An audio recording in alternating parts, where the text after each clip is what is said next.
Welcome back to my channel. And don't you love family reunion? Yes, family reunion.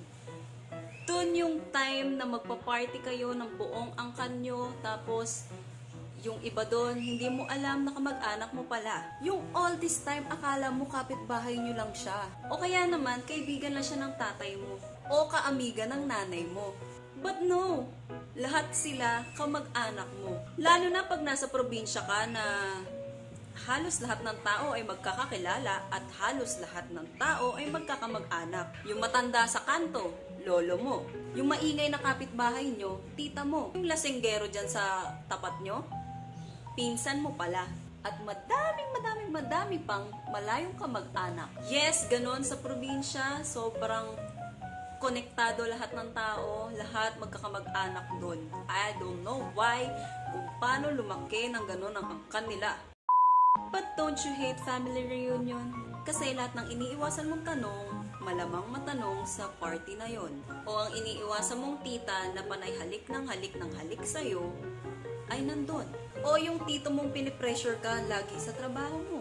Lahat sila nandun. So I came up with some awkward moments and lines at your family reunion. Oh my God! Hi! Oh, kamusta ka na? Teka, parang tumaba ka, girl. Ano nangyari? Wait yung figure, girl ingatan. I-maintain ang figure. Oo, diet din pag may time kasi medyo malaman ka ngayon. But you look good, Ay, gawa ka ng Diyos, anak ka. Ay, siya na ba yung bago mong boyfriend? Ay, kagwapo, no? Ay, ano nangyari dun sa isa? Ba't kayo nagiwalay? Gwapo din yun, ano? Oo. Ay, sayang naman, no?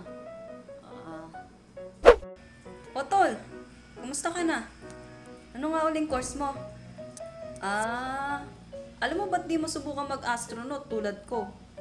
Para malaki sahod mo pag graduate ka.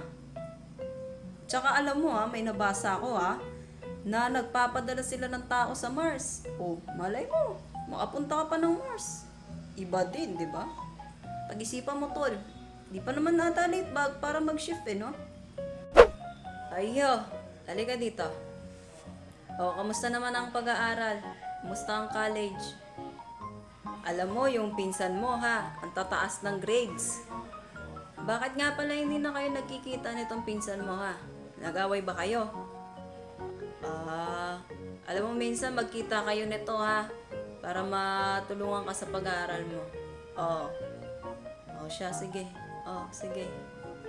Yes, baby. Magkikita nga tayo after dito sa party. May reunion lang kami. Oo.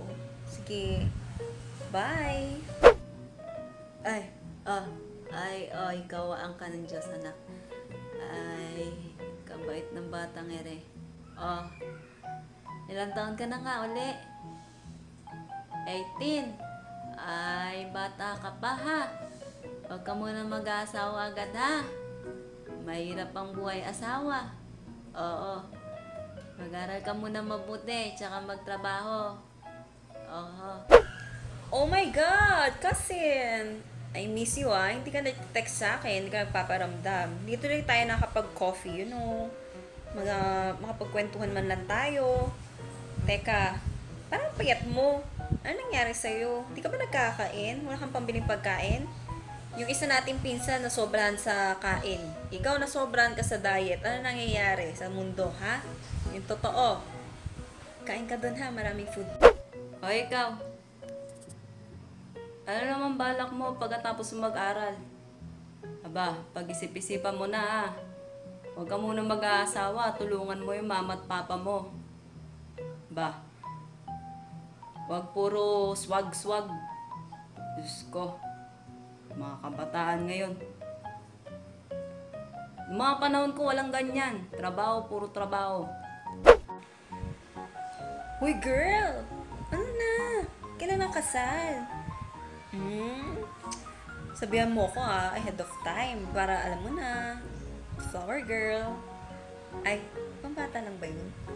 Pero anyway, para makapag-diet ako, para yung gown fit na fit sa akin, and alam mo na, marami kasi nga asikasuhin dun.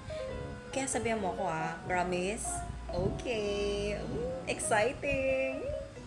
Congrats sa... Kasal! Ay, sino'y kakasal? Ganun ba? Oo.